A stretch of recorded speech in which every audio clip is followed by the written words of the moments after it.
other things I've just recently done. A couple weeks ago, led a training for 20 of the top Chinese government leaders. China has what we would call in corporate life a high potential program for their government leadership. And 20 of them came over, and we gave them a 5-day training on how to be more entrepreneurial and innovative. Where was this? It was held in Portland at Nike headquarters.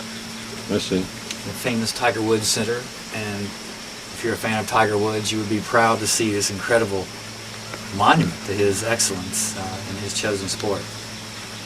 And who were the people that came to the conference so again? 20 of the top Chinese government leaders, and they each came with a challenge they wanted to solve in their area.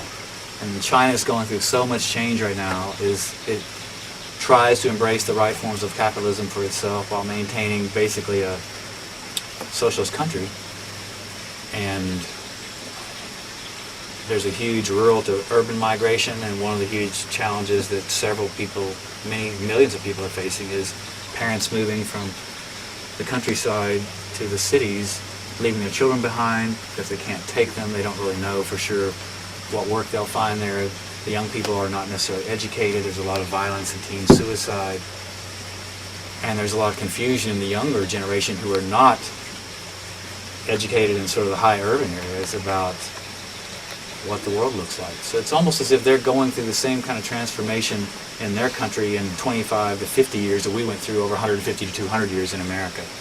So the water's very choppy, and these 20 government leaders came in. The current premier was in this group, in this part of this particular association. They're all sincere. They're all trying really hard to solve their problems, and none of them spoke English, so we had like UN level translation. It was quite exciting to try to manage both the cultural and the language divide. We did.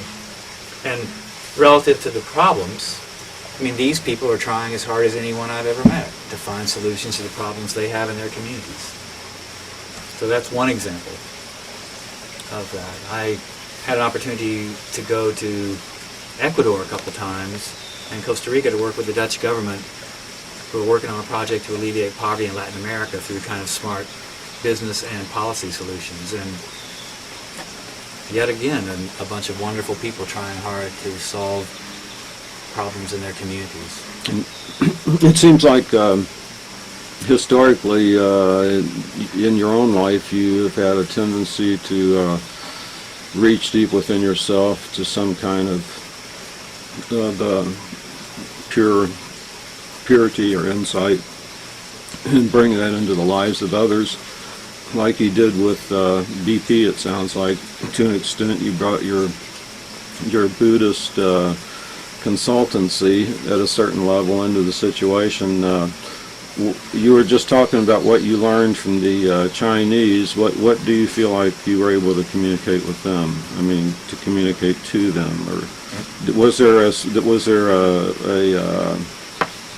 a meeting of minds on both an intellectual and a spiritual level with them? There was a meeting of minds. I mean, let me be clear, I'm not a Buddhist consultant. I'm a straight up mainstream management consultant. So my own inner work, the spiritual practices I have had in my life are mine and mine alone. I don't share that with anyone, and nor would I presume to. I see. So, that said, there was a wonderful meeting of the minds with all the people, because we were joined there. The goal for them was to get new tools and perspectives and techniques and understandings to go back to solve problems in their home communities. And they did. And they were grateful for that because they were hungry for that. And they also bonded with each other wonderfully. And our last night that I was with them, with a great dinner with wine, and they're a very lively and interesting people and with a great tradition. So, yes, was there deep connection? Yes, but it was unspoken. We were there on a very high level professional mission, and luckily we accomplished it. They were happy with the time they spent in Oregon and what they learned. And we had professors in from business schools around the country, from all sorts of places to help deliver. So it wasn't just about me. I designed and facilitated it. in some ways I was just a little part of what they learned. What else? Patrick, Jennifer, or Buzz? How does it, you were also a teacher at Berea College. I was. I spent 10 years at Berea College and ran the sort of service and leadership programs for a while, and what a wonderful experience that was for me. Yeah. It was a... What a wonderful contribution you made. I've reflected on how I came from that, coming from a farm and coming from that time at Berea College, a small college in the mountains of Kentucky, an Appalachian college, one of the best in the country, but still not an Ivy League kind of an institution.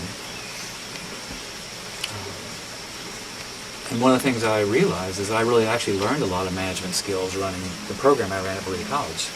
I had 20 college student leaders, and they're first-year students all the way through fourth. Some of them was their first job, and they took on huge responsibilities. In our organization, we managed the literacy program for the community, a day camp for over 300 kids every summer. And the students ran these things and took responsibility for them. It was really a good leadership experience for me to learn how to manage them well, and also to be receptive to all the great ideas that they had. So that was a platform for me, kind of unexpected. When people want to know about my management experience and wanted to know whether I have a Harvard MBA, I now sort of look with pride at that experience and say, well, I managed 20 college students who turned over every year with a vast distinction in their skill set, and we did incredible work. So it was a good preparation for me. Can you remember any particular any particular times in working with the students that were particularly rewarding, or? I have a very poignant story that was moving for all of us. We ran the summer day camp, still going after, I think it's been almost 20 years now. And in this particular section of the day camp, we had a little girl named Trina, and she was so kind of traumatized as a young woman, apparently been sexually abused, and she didn't speak till she was 3 years old. Her social worker brought her in to check all of us out to make sure we would be a good 2-week experience for this little girl. And her upbringing apparently was just horrific. I think actually she didn't speak until she was 5 years old. And when I first met her, and I went up to say hello to her, she recoiled like a rattlesnake had crossed her path. So she'd been so abused, I think, by men. So we were all a little scared, the young women in the program, about, gosh, do we really have the capacity to manage this experience with this young woman? So we took it on, and it just so happened in the same session we had a little girl named Martha who was a quadriplegic, and one of these children who's just confined to a motorized wheelchair all the time, never leaves it, and is kind of strapped in and sweet, totally sweet little girl, naps a lot of the time, and when she's up and about, she's delightful. And so we had both these two unusual children in the program in this 2-week chunk.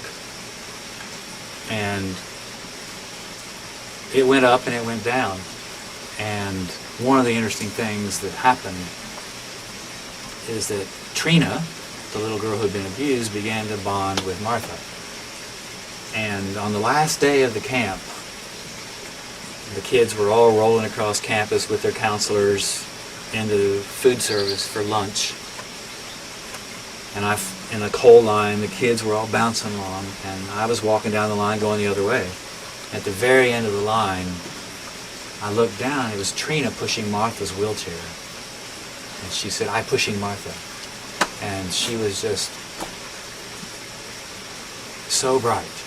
Her face was so alive. And it caused me to cry then like it is now. And it reinforced something I had believed but hadn't seen, which is that in serving, we don't only help others, we heal ourselves. And that little girl just really came out in that 2 weeks. And that's why we do the work.